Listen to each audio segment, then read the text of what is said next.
C'est à vous, Monsieur le maire. Bonsoir tout le monde.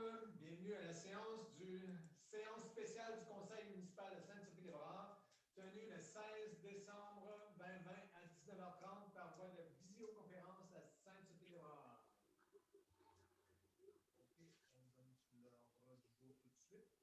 Ça ne sera pas long. Je vais me connecter. Je ne comprends pas comment ça. Parce que j'ai ça en haut, je ne suis pas capable. Ouais, moi aussi, On va monter le volume un petit peu. J'entends rien. Moi non plus.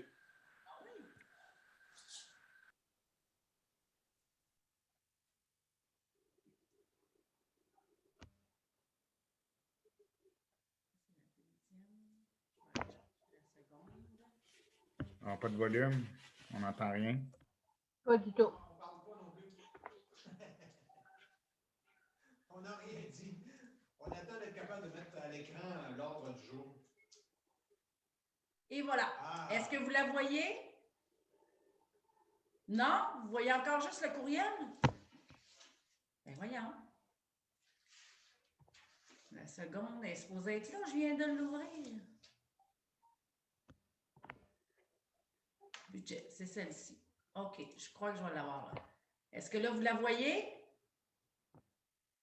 Excellent. Et est-ce que vous nous entendez bien? Oui. OK. Bon, on est rendu. Excellent. Donc, présence et vérification du quorum. Tous sont présents. La conseillère, Mme Sylvie Lambert, Mme Jacqueline M. Lambert et Nancy Castonguay-Demers, et les conseillers, M. Serge Turmel ainsi que M. Mathieu Fournier. La seule absence, c'est le poste conseiller numéro 5 qui est vacant. Monsieur le maire est présent et moi-même.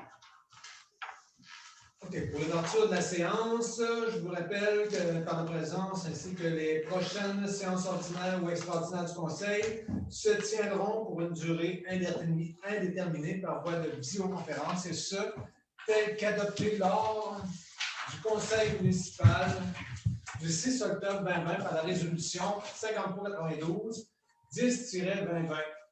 Les conseils municipaux se dérouleront ainsi en mode virtuel, sans public, dû aux mesures sanitaires applicables pour la COVID-19. Les ordres du jour des séances sont publiés sur Facebook, au webinaire du bureau municipal, ainsi que le site Internet de la municipalité. Les enregistrements vidéo des séances sont disponibles sur le site Internet municipal. Je rappelle également que les citoyens peuvent poser leurs questions par courriel à la municipalité sainte-sophie-de-lébrard.com ou en appelant au bureau municipal au 819-288-5804. L'ordre du jour. Il y a l'avis de convocation. L'avis de convocation, pour donner ça? Oui. Ah oui, OK. OK, c'est vrai. Considérant les articles 152 et 158 du Code municipal ci-après nommés, CMQ, considérant que la directrice générale et secrétaire trésorière déclarent qu'un avis de convocation de la présente séance extraordinaire a été signifié à chaque membre du conseil municipal le 8e jour de décembre 2020, incluant les membres absents, le cas échéant, conformément à l'article 156 du CMQ. Considérant l'article 153 du CMQ qui énonce que l'avis de convocation qui a bel et bien été notifié doit être mentionné au procès-verbal. Considérant l'article 956 du CMQ, il est ainsi déclaré que la séance extraordinaire sera tenue selon l'ordre du jour. OK, l'ordre du jour. OK. La page. Et mettre sur l'ordre du jour. Oui. OK. Alors, au point 1, présence et vérification du quorum. 2, ouverture de la séance. 3, constatation de l'avis de convocation. 4, lecture et adoption de l'ordre du jour. 5, prévision budgétaire pour l'année 2021. 6, programme triennal des immobilisations 2021, 2022 et 2023. 7, période de questions et 8, levée de l'Assemblée. Si vous êtes d'accord, ça prendra un proposeur. Hey, c'est vrai, vous êtes petit. Serge de l'Alberta propose l'ordre du jour. Les raisonner à l'unanimité des conseillers présents. OK, on est rendu à Constatation 5. Prévision budgétaire pour l'année 2021. Attendu que les dispositions contenues aux articles 954 et suivants du Code municipal du Québec, attendu que le Conseil de la municipalité de Sainte-Sophie-de-Lévrard prévoit des dépenses équivalentes aux recettes, le tout réparti comme suit.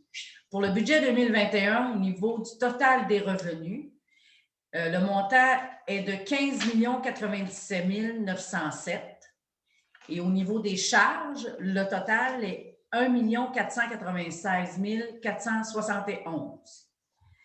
Ce qui découle que les revenus de 15 097 907 moins les charges de 1 496 471 donnerait une balance de 13 601 436 et moins les immobilisations d'investissement, 16 630 643, ça donnerait un déficit de 3 29 207. Nous utiliserions les excédents de fonctionnement affectés de 1 884 et la balance, il resterait en règlement d'emprunt 2 021 023. L'excédent, donc, de fonctionnement à des fins fiscales sera zéro. À noter que les excédents de fonctionnement affectés disponibles au compte au 31 décembre 2019, au niveau des fonds généraux, c'est 221 653. Au fonds Aquaduc, 282 649. Au fonds Égouts, 148 221. Présentement, nous savons qu'en excédent généraux 2020, nous aurons 355 661, ce qui donne totalisant le 1 884 000. Évidemment, il va y avoir d'autres excédents généraux dans les divers fonds qui seront comptabilisés lors de la vérification comptable. Okay. Est-ce qu'il y a des questions sur le budget? Sinon, ça prendra un proposeur. C'est Sylvie. Je vois juste des petits bouts de main, effectivement. Donc, il est résolu à l'unité des conseillers présents d'accepter la prévision budgétaire pour l'année 2021 telle que soumise. C'est ce programme triennal d'immobilisation des immobilisations. Considérant que le Conseil doit adopter annuellement son programme triennal des immobilisations pour les 3 exercices financiers subséquents tel qu'il est prévu dans l'article 953.1 du Code municipal, considérant que le programme triennal des immobilisations, surnommé le PTI, regroupe un ensemble de projets et de programmes d'investissement que la municipalité prévoit réaliser et initier au cours des 3 années à venir, son adoption confirme l'intention du Conseil municipal, mais ne constitue pas une autorisation de dépenser ni un engagement ou une garantie de réalisation. Considérant que certains projets figurant au PTI sont sous réserve d'approbation gouvernementale, sur proposition de, il est résolu à l'unanimité des conseillers présents d'adopter le plan triennal d'immobilisation de la municipalité pour les exercices financiers 2021, 22 et 23, tel que détaillé à l'annexe A et se joint en annexe B, le plan budgétaire prévisionnel détaillé des investissements. Si vous êtes d'accord, ça prendra un proposeur. Mathieu? OK. On est rendu à la période de questions. OK. Concernant les sujets à l'ordre du jour d'aujourd'hui, je mentionne que les citoyens peuvent transmettre leurs questions par téléphone, par courriel, sur les heures d'ouverture du bureau municipal et rappelle que tous les ordres du jour, les procès-verbaux, les projets de règlement se retrouvent sur le webguide du bureau municipal et sur le site Internet de la municipalité pour assurer la transparence des informations. Là, s'il n'y a pas d'autres, il n'y a pas de questions, effectivement, il n'y a pas de public. Fait que ça prendra un proposeur pour lever l'Assemblée. Jacqueline? OK. Il est présentement pour la fermeture de cette séance, 19h44.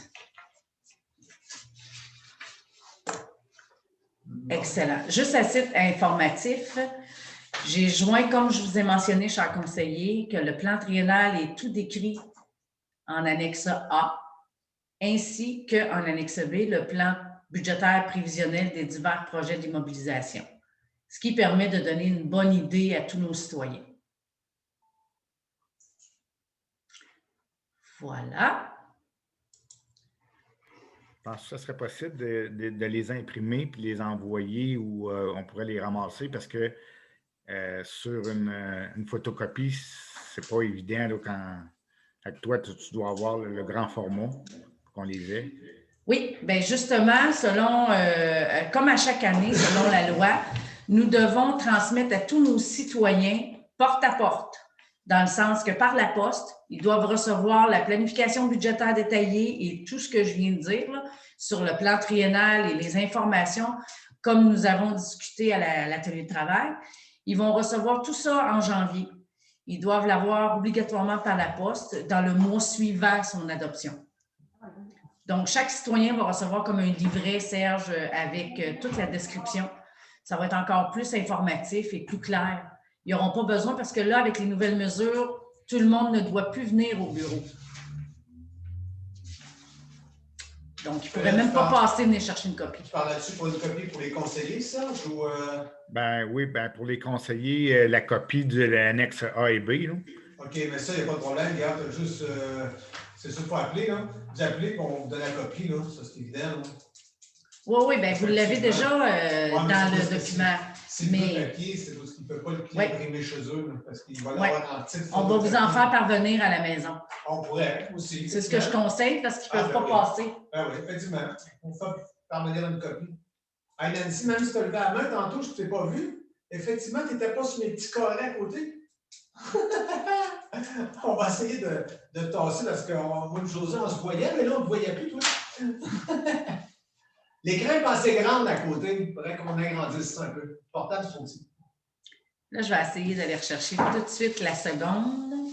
Et où on a fait?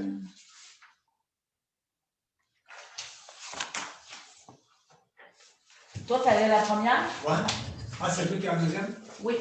OK. Alors, je vais aller rechercher tout de suite mon autre copie pour la deuxième. Ça ne sera pas très long. Là, tu as tenu voir ton chien? Pardon?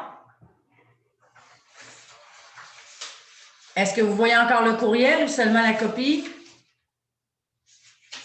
Courriel. Ah. Juste le courriel.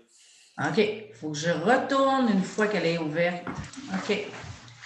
Je les avais ouvertes, mais je ne sais pas. José, si tu peux juste nous switcher en haut, nous enlever pour que je voie Nancy. Ben oui, bonne idée. Parce que là... Ah, là, par exemple, là, ça va aller mieux. Alors, nous ouvrons la deuxième séance spéciale. Enregistrement est parti. Il est en continu. Ah, OK. Il est en continu. OK, je pensais qu'on avait... Bon, bien, pour la deuxième séance spéciale du Conseil municipal de Sainte-Sophie-des-Bras, tenue le 16 décembre 2020 à 19h45 par voie de visioconférence à Sainte-Sophie-des-Bras. Présence et vérification du quorum sont tous présents à cette vidéoconférence.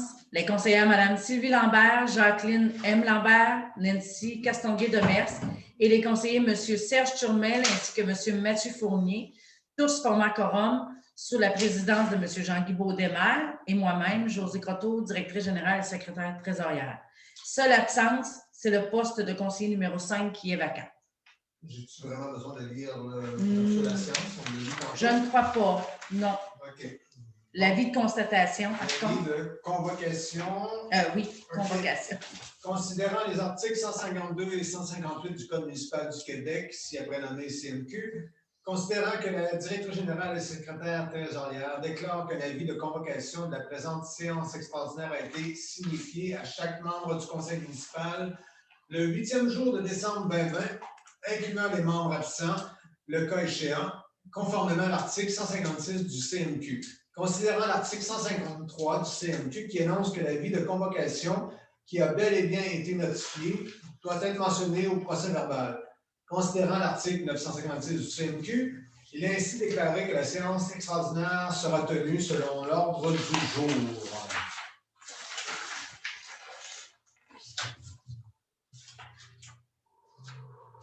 Lecture et adoption de l'ordre du jour. Alors, au point 1, il y avait la vérification et quorum. 2, ouverture de la séance. 3, constatation de l'avis de convocation. 4, lecture et adoption de l'ordre du jour. 5, dépôt liste des arrérages de taxes. 6, bilan 2020 du service d'eau potable Saint-Ovide, taxation 2021. 7, versement d'indemnité des vacances non prises. 8, renouvellement du contrat Environex. 9, renouvellement et mise à jour de l'assurance collective FQM. 10, renouvellement d'adhésion FCM 2021-2022. 11, reddition de compte de l'aide financière COVID-19. 12, reddition de compte des travaux réfection durant Saint-Antoine RIRL. 13, reddition de compte du programme d'aide à la voirie locale volet projet particulier d'amélioration. 14, demande de confirmation de la participation financière du MTQ. 15, gestion des infrastructures de loisirs extérieurs. 16, désignation d'une fourrière en vertu du Code de la sécurité routière. 17, demande d'attestation de commerçants et recycleurs de véhicules routiers. 18, période de questions. Et 19, levée de l'Assemblée. Si vous êtes d'accord pour l'ordre du jour, ça prendra un proposant. Nancy! OK. Dépôt de liste des arrérages de taxes. Alors, attendu que conformément à l'article 1022 du Code municipal, la directrice générale, secrétaire trésorière, Mme Croteau, dépose la liste des arriérés de taxes et d'intérêts des 3 dernières années, 2018, 2019 et 2020, en date du 16 décembre 2020.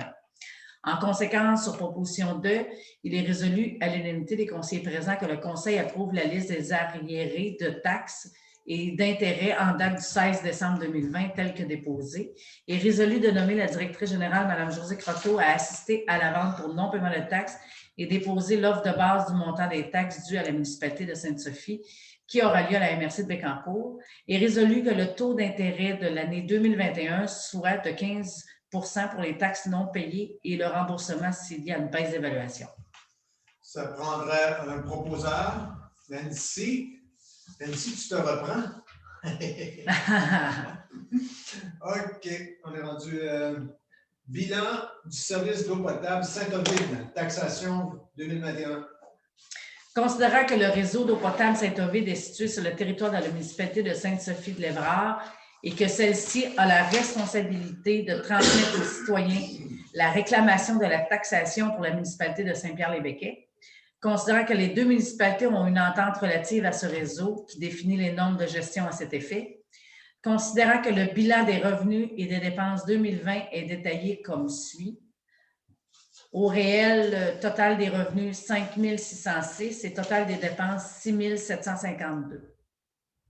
Alors, la prévision budgétaire pour 2021 est demandée que le total des revenus soit à 6 751,76 à cause du déficit de 1 145,76, total des dépenses qui sera visé pour 5 606. Donc, sur proposition 2 et appuyé par, il est résolu à l'unanimité des conseillers présents de réclamer en frais ajoutés et subdiviser à tous les clients desservis pour combler le déficit. Et est résolu que chaque citoyen desservi par ce réseau situé à Sainte-Sophie participera à combler le déficit de ce bilan. Ça prendra un proposeur et un appuyeur, Nancy et Serge. On dit 7, versement d'indemnité des vacances non prises. Est-ce qu'il y en a qui ne prennent pas de vacances?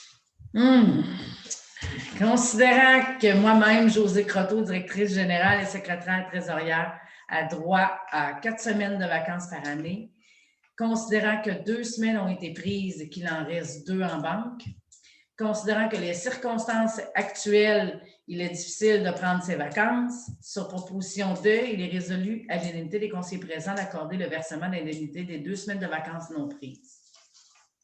Si vous êtes d'accord, ça prendrait un proposeur. Sylvie? Josée va être bonne pour ne pas prendre de vacances. Non, là, exceptionnel, là. Il est trop tard pour ça. Exceptionnel. Renouvellement du contrat Environex. Considérant que le ministère de l'Environnement et la lutte contre le changement climatique demande aux municipalités approvisionnées en eau souterraine de faire réaliser des analyses d'eau potable et d'eau brute ainsi que des eaux usées, Considérant que pour assurer la qualité des résultats, il est préférable que ces analyses soient confiées à un laboratoire accrédité par celui-ci.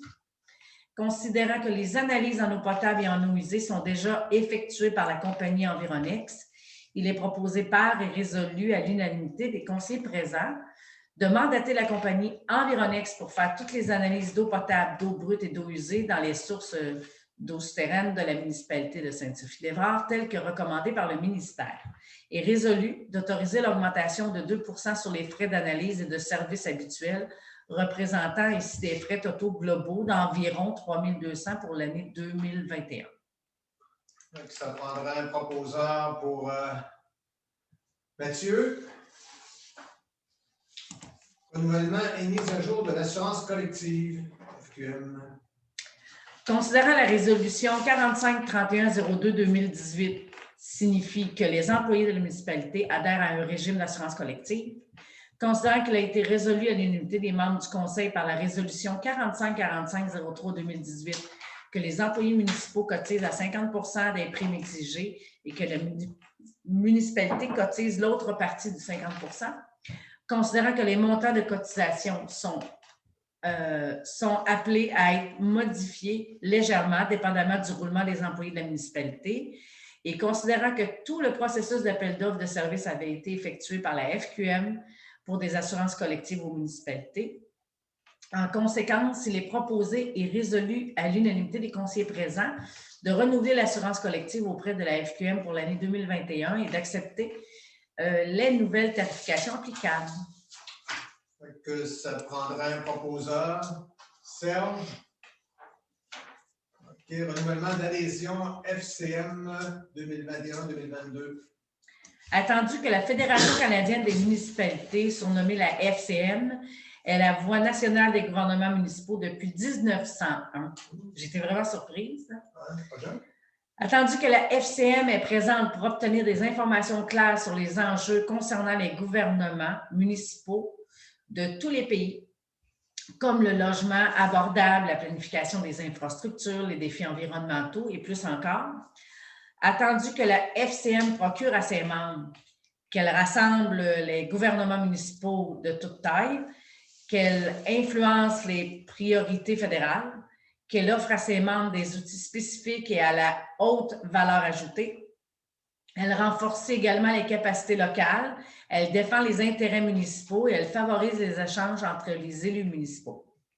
Il est donc proposé par et résolu que la municipalité adhère comme membre de la FCM pour l'année 2021 et autorise la dépense pour un montant d'environ 314,76 taxes incluses. Si vous êtes d'accord, on prendra un proposeur. Jacqueline? OK. Bon, réduction de compte de l'aide financière COVID-19. Considérant que le ministère des Affaires municipales et de l'Habitation, MAMACH, a annoncé l'octroi d'une aide financière de 800 millions aux municipalités dans le contexte de la pandémie de la COVID-19 afin d'atténuer les impacts de la pandémie sur les finances des municipalités. Considérant qu'à cette fin, la municipalité de Sainte-Sophie recevra 35 172 qui pourraient être utilisés autant en 2020 qu'en 2021 à sa convenance. Tu peux-tu continuer, Jean-Luc? S'il te plaît. Considérant qu'un premier versement de 24 181 sera effectué en décembre 2020, accompagné du détail du calcul établissant le montant d'aide et que le solde sera versé avant le 31 mars 2021, considérant que la municipalité pourra utiliser cette aide pour compenser à la fois les pertes de revenus et les coûts supplémentaires liés à la pandémie, considérant que la municipalité a la responsabilité d'informer ses citoyens de l'utilisation de l'aide reçue pour les exercices financiers 2020-2021, considérant que l'année 2020, l'aide financière aura servi à combler les dépenses non prévues telles que les frais de produits désinfectants, les frais relatifs à l'achat de panneaux de protection dans les édifices municipaux, ainsi que pour le camp de jour, des frais reliés à l'embauche des animatrices supplémentaires. Considérant que pour l'année 2021, l'aide financière est élevée à l'absorption et non augmentation des taux de taxes. En conséquence, c'est proposé par Et résolu à l'unanimité, les conseillers présents que la municipalité s'engage à respecter l'attribution des montants selon les dépenses non prévues telles que décrites précédemment, et ce pour l'année 2020-2021. Fait que ça prendra un proposeur. Nancy? OK. Merci. OK. Reddition de compte des travaux de réfection durant Saint-Antoine-Rill. Ce point est reporté à l'ordre du jour de la prochaine séance régulière du Conseil municipal de janvier 2021. OK. Rendu à 13. Reddition de compte au programme d'aide à la vie locale, volet projet particulier d'amélioration. Attendu que la municipalité de Sainte-Sophie-de-Lévrard a pris connaissance des modalités d'application du volet projet particulier d'amélioration, le PPA, du programme d'aide à la voirie locale, le PAVL, et s'engage à les respecter. Attendu que le réseau routier pour lequel une demande d'aide financière a été octroyée est de compétence municipale et est admissible au PAVL. Attendu que les travaux ont été réalisés dans l'année civile au cours de laquelle le ministre les a autorisés. Attendu que les travaux réalisés ou les frais inhérents sont admissibles au PAVL. Attendu que le formulaire de reddition de compte V0321 a été dûment rempli.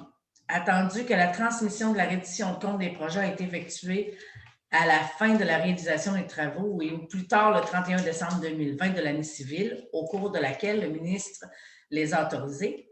Attendu que le versement est conditionnel à l'acceptation par le ministre de la reddition de compte relative au projet. Attendu que si la reddition de compte est jugée conforme, le ministre fait un versement aux municipalités en fonction de la liste des travaux qu'il a approuvés, sans toutefois excéder le montant maximal de l'aide tel qu'il apparaît à la lettre d'annonce. Attendu que les autres sources de financement des travaux ont été déclarées, pour ces motifs, sur la proposition de et appuyé par, il est unanimement résolu et adopté que le Conseil de la municipalité de Sainte-Sophie-de-Lévrard approuve les dépenses d'un montant 117 254,13 relatives aux travaux d'amélioration réalisés aux frais inhérents admissibles mentionnés au formulaire V0321, conformément aux exigences du ministère des Transports du Québec, et reconnaît qu'en cas de non-respect de celle-ci, l'aide financière sera résiliée. Ça prendrait un proposeur. Nancy, appuyé par Mathieu. Ça va être un beau montant de 15 000 quelque chose que nous allons recevoir. C'est bien, c'est bien. Demande de confirmation de participation financière du MTQ. Considérant que la municipalité a inscrit une demande financière au ministère des Affaires municipales et de l'Habitation, le MAMACH, pour la réfection des infrastructures d'aqueduc et des égouts domestiques sur la route 218 et la route Saint-Antoine sur une distance d'environ 1,5 km. Considérant que les infrastructures de drainage et de voirie sont sous juridiction du ministère des Transports, le MTQ, dans ce secteur, considérant que les travaux ont été reportés et qu'ils devraient se réaliser, espérons, en 2021, sur proposition de, il est résolu à l'unanimité des conseillers présents de demander au MTQ une lettre de confirmation de leur contribution financière pour les travaux conjoints avec la municipalité qui suivront à l'année 2021. Ça prendra un proposeur. Sylvie. 15, gestion des infrastructures de loisirs extérieurs, patinoire glissade, sentiers vertis, modules de jeu, affichage et mesures. Considérant dû à la pandémie de la COVID-19, la mise en place et la gestion d'infrastructures de loisirs extérieurs sont conditionnelles au respect des mesures sanitaires spécifiquement émises selon le type d'équipement disponible. Considérant que la municipalité de Sainte-Sophie-de-Lévrard opère habituellement dans la période hivernale une patinoire, un anneau de glace ainsi qu'une glissade, mais que l'utilisation s'effectue de façon libre à chaque année et donc qu'il n'y a pas de surveillance sur place. Considérant que la municipalité est actuellement en palier rouge au niveau des mesures sanitaires émises et que celui-ci établit de façon plus stricte les conditions d'utilisation de chacun des sites. Considérant que globalement, ces mêmes mesures limitent ainsi le nombre d'utilisateurs permis simultanés sur un site et obligent également la mise en place d'un cadre spécifique afin de gérer les déplacements et de réduire les contacts. Exemple, déplacement à un sens unique, affichage directionnel, des mesures applicables, implantation d'entrée et de sortie distincts, pardon, sur les plateaux, aires d'attente aménagés sans toutefois favoriser le rassemblement. Considérant que la surveillance sur les sites de loisirs extérieurs est non obligatoire actuellement, mais fortement recommandée lors des moments de fort achalandage, pardon, considérant que la municipalité est toutefois responsable de s'assurer du respect des mesures sanitaires de la santé publique par ses utilisateurs et donc imputable à cet effet. Considérant que des sanctions sont applicables pour la municipalité en cas de non-respect de mesures par les utilisateurs et qu'il y a possibilité d'amende, de fermeture de plateau s'il y a négligence démontrée. En conséquence, il est proposé par et résolu à l'unité des conseillers présents de retarder la mise en place de la patinoire, de l'anneau de glace ainsi que la glissade qui habituellement a lieu en décembre. Pardon. Il est résolu que soit réévalué en janvier 2021 le démarrage des dites infrastructures de loisirs extérieurs selon le palier d'alerte en vigueur et les mesures sanitaires applicables à cet effet et spécifiques pour chacun des plateaux. Ça prendra le proposeur, si tout le monde est d'accord. Sylvie? OK. Désignation d'une fourrière en vertu du Code de la sécurité routière.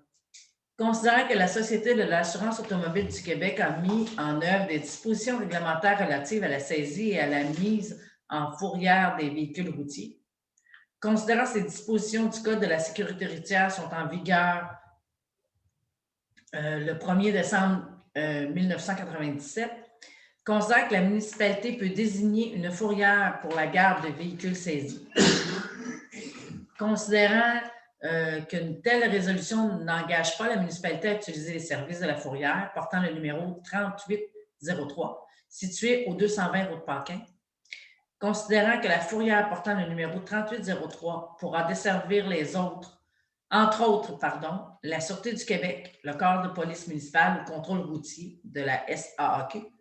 Considérant que le commerce et les entreprises Marc Fournier est en démarche pour s'incorporer et va devenir les entreprises Marc Fournier et Fils, Inc. En conséquence, il est proposé par et appuyé par et résolu que le conseil municipal désigne la fourrière portant le numéro 3803, propriété de Marc Fournier, à opérer une fourrière d'auto au 220 route Paquin, à Sainte-Sophie-de-l'Erreur, Québec, GOX 360, et de demander l'inscription au fichier des fourrières reconnues par la Société d'assurance automobile du Québec pour le territoire de la municipalité de Sainte-Sophie-de-l'Erreur. Que la fourrière désignée portant le numéro 3803 devrait se conformer aux exigences de la Société de l'assurance automobile du Québec, que les installations de la fourrière portant le numéro 3803 devront être conformes au règlement en vigueur dans la municipalité et que la municipalité se dégage de toute responsabilité quant à la conversation à la garde, au vol et au vandalisme des véhicules routiers saisis. Ça prendra un proposeur et un appuyeur, Mathieu et Serge. OK. Demande d'attestation de commerçants et recycleurs de véhicules routiers. Considérant qu'une personne doit obtenir une déclaration que chacun de ces établissements respecte la réglementation municipale relative aux usages en vigueur dans les cas suivants, quand elle demande un permis de commerçant ou de recycleur de véhicules routiers de l'Office de la protection du consommateur, quand elle est déjà titulaire d'un permis mais qu'elle change d'adresse ou de l'un de ces établissements, elle modifie la nature des activités commerciales effectuées dans l'un de ces établissements ou elle ouvre un nouvel établissement ou changement de nom, comme dans leur cas, considérant que cette obligation est prévue à l'article 9403 du règlement d'application de la loi sur la protection du consommateur, considérant que le commerce, les entreprises Marc Fournier est en démarche pour s'incorporer et deviendra les entreprises Marc Fournier et Fils Inc., considérant que cet établissement respecte la réglementation municipale relative aux usages en vigueur, il est proposé par et résolu que par cette résolution, la municipalité atteste que le commerce, les entreprises Marc Fournier ou Marc Fournier Inc., qui est à devenir que l'établissement commercial situé à l'adresse suivante, soit au 220 route Paquin, peut être utilisé pour l'entreposage de véhicules routiers, pour le recyclage de pièces ou de carcasses de véhicules routiers destinés à la vente. Ça prendra un proposeur. Sylvie? OK. On est rendu à 18 périodes de questions concernant les sujets à l'ordre du jour d'aujourd'hui. Je mentionne que les citoyens peuvent transmettre leurs questions par téléphone ou par courriel sur les heures d'ouverture du bureau municipal. Et je rappelle que tous les ordres du jour, les procès-verbaux, les projets de règlement se retrouvent sur le webinaire du bureau municipal et sur le site Internet de la municipalité pour s'assurer de la transparence des informations. On est rendu à lever de l'Assemblée. Ça prendrait... Ah, Serge propose de lever de l'Assemblée. Et voilà, il est 20h10. Alors, merci à tous. Je vais fermer l'enregistrement. OK. OK. Bon.